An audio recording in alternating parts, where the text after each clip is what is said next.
قال المؤلف رحمه الله تعالى: الحديث 31 عن أبي العباس سهل بن سعد الساعدي رضي الله عنه قال: جاء رجل إلى النبي صلى الله عليه وسلم فقال: يا رسول الله، دلني على عمل إذا عملته أحبني الله وأحبني الناس. فقال: ازهد في الدنيا يحبك الله، وازهد فيما عند الناس يحبك الناس. حديث حسن رواه ابن ماجه وغيره بأسانيد حسنة۔ یہ حدیث جو آپ نے سنی تھی یہ سہل بن سعد الساعدی رضی اللہ عنہ کی روایت سے ہے۔ فرماتے ہیں کہ جاء رجل الی النبی صلی اللہ علیہ وسلم، آیا ایک شخص نبی صلی اللہ علیہ وسلم کے پاس آپ کی خدمت اقدس میں، فقال، کہا، یا رسول اللہ، دلنی، مجھے رہنمائی دیجیے، علی عمل، ایک ایسے عمل پر، اذا عملتہ، جب میں وہ عمل کر لوں تو احبنی اللہ، اللہ مجھ سے محبت کرنے لگے، واحبنی الناس، اور لوگ بھی محبت کرنے لگیں۔ یہ اس کا سوال تھا بڑی عجیب نوعیت کا، جو اکثر صحابہ یہی پوچھتے تھے کہ اللہ کی محبت کیسے حاصل ہو، اور اس نے دو عظیم چیزوں کی بابت سوال کیا کہ اللہ تعالیٰ کی محبت بھی مل جائے اور لوگوں کی محبت بھی مل جائے۔ اس سے یہ ثابت ہو رہا ہے کہ دنیا والوں کی محبت بھی جو ہے وہ حاصل کی جا سکتی ہے، اور وہ جو شریعت کے احکام یا مقاصد ہیں ان کے خلاف نہیں ہے۔ اور یہ سوال بظاہر دو متضاد چیزوں کو جمع کرنے کا نام ہے، کیونکہ عام طور پہ دنیا والوں کی محبت کے قواعد کچھ اور ہوتے ہیں اور اللہ تعالیٰ کی محبت کے اصول کچھ اور ہوتے ہیں۔ تو اس نے دو متضاد چیزوں کو اپنے سوال میں جمع کیا کہ وہ کون سا فارمولہ ہوگا، کون سا عمل ہوگا کہ مجھ سے اللہ تعالیٰ بھی محبت کرے اور دنیا کے لوگ بھی محبت کریں۔ اب نبی علیہ السلام کا ارشاد گرامی ہوتی تو جوامع الکلم، کہ اللہ نے مجھے جوامع الکلم دی ہے، اور میں ہر سوال کا جواب ایک بڑے جامع انداز سے دینے کی صلاحیت جو اللہ کی عطا کردہ ہے دے سکتا ہوں۔ چنانچہ آج بھی آپ نے اس سوال کا جواب دیا، فرمایا کہ ازہد فی الدنیا، دنیا میں زاہد بن جاؤ، زہد اختیار کرو، ازہد، زہد اختیار کرو، فی الدنیا، دنیا میں، یحبک اللہ، تو اللہ تم سے محبت کرنے لگے گا۔ اگر اللہ کی محبت چاہیے تو دنیا میں زاہد بن کر رہو، زہد اختیار کر لو۔ زہد کا معنی ترک، چھوڑ دینا، اور اس سے مقصود ترک الدنیا، دنیا کو چھوڑ دینا، کلی طور پر نہیں، بلکہ ترک دنیا کی دو حیثیتیں ہیں۔ ایک ہے آپ کی حاجت، دنیا کے وہ امور جو آپ کی حاجت میں ہیں اور آپ کے بچوں کی حاجت میں ہے، ضروری، آپ کی بھی ضرورت ہے، بچوں کی بھی ضرورت ہے۔ ایک وہ امور دنیا، دوسرے وہ امور دنیا جو ضرورت سے زائد ہے اور حاجت سے زائد ہے۔ زہد کا اطلاق جو ہے نا، اس ترک دنیا پر ہے جو ضرورت سے زائد ہو، کہ ایک انسان ایسا زاہد بن جائے کہ جو اس کی ضرورت ہے اس پہ اکتفا کرے، اس سے زائد نہیں۔ اس طرح دنیا میں مشغول ہو جانا، زیادہ منہمک ہو جانا، یہ اس کو پسند نہ ہو، بلکہ بقدر ضرورت وہ جو چیزیں اس کی ضرورت کی ہیں، اہل و عیال کی ضرورت کی ہیں، وہ حاصل کرتا ہے، اور ضرورت سے زائد چیزوں پر توجہ نہیں دیتا، اور کوئی اس میں اس کا انہماک نہیں ہے۔ یہ زہد کی حقیقت ہے۔ اس طرح تم زاہد بن جاؤ، دنیا سے اشتغال ضرور ہو، تعلق ضرور ہو، مگر بقدر واجب، جو واجبی تعلق کہلاتا ہے، لیکن بقدر واجب سے بڑھ کر تعلق قائم نہ رکھو، جائز ہے، لیکن زہد کیا ہے؟ زہد یہ ہے کہ ضرورت کے مطابق اپنا دنیا سے تعلق جوڑو اور ضرورت سے زائد نہ رکھو، یہ زہد ہے۔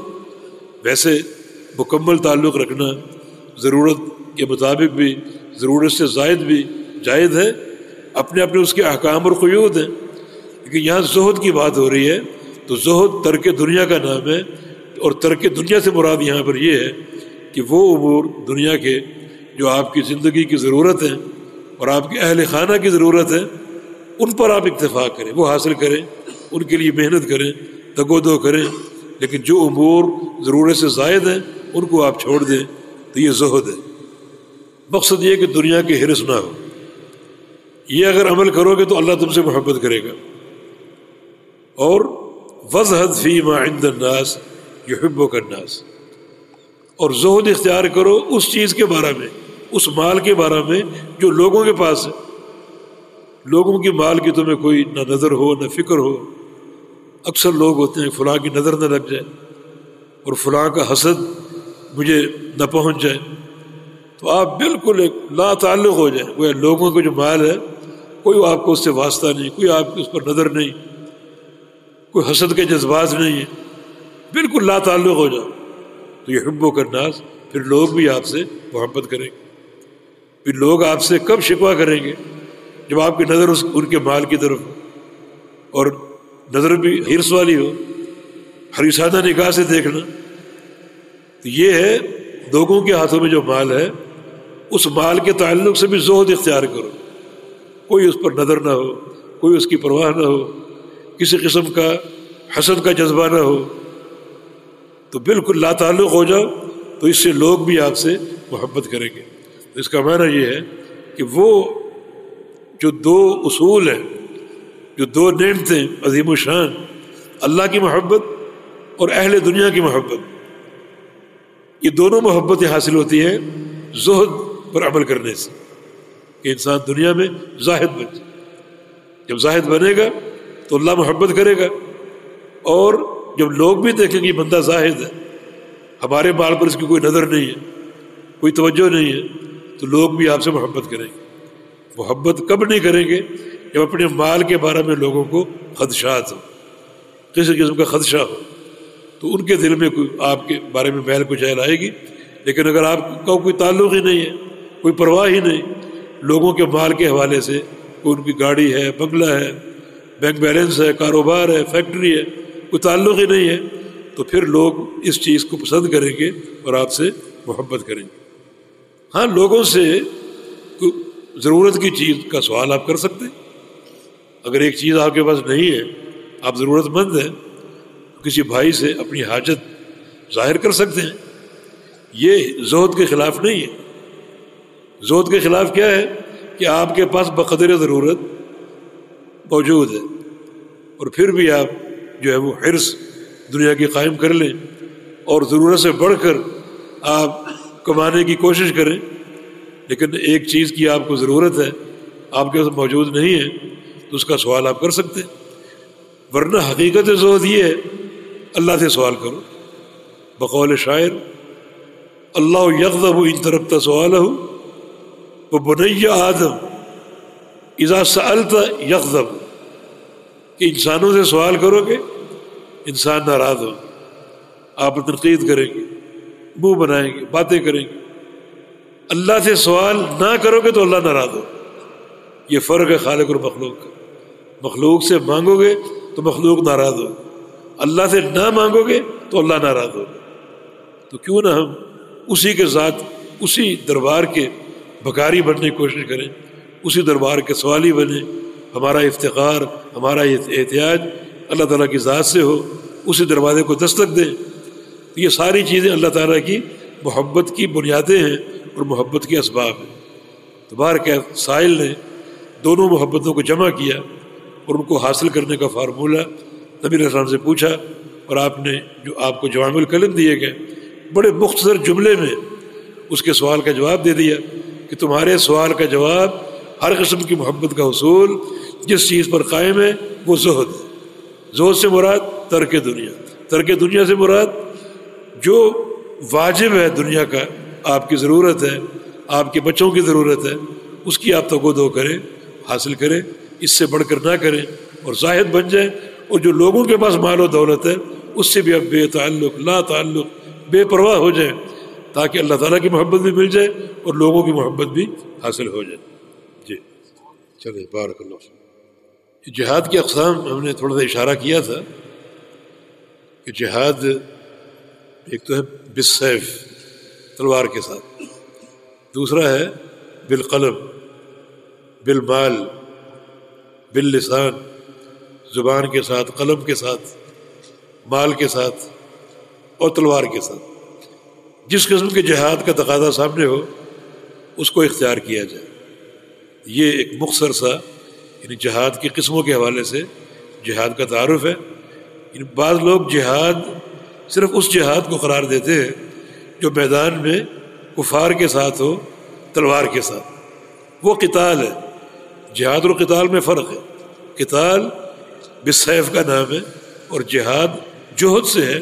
جہد کا معنی کوشش صرف کرنا، جد و جہد کرنا. تو یہ جد و جہد تلوار کے ساتھ بھی ممکن ہے اگر ضرورت تلوار کی ہو، زبان کے ساتھ بھی اگر ضرورت زبان کی ہو.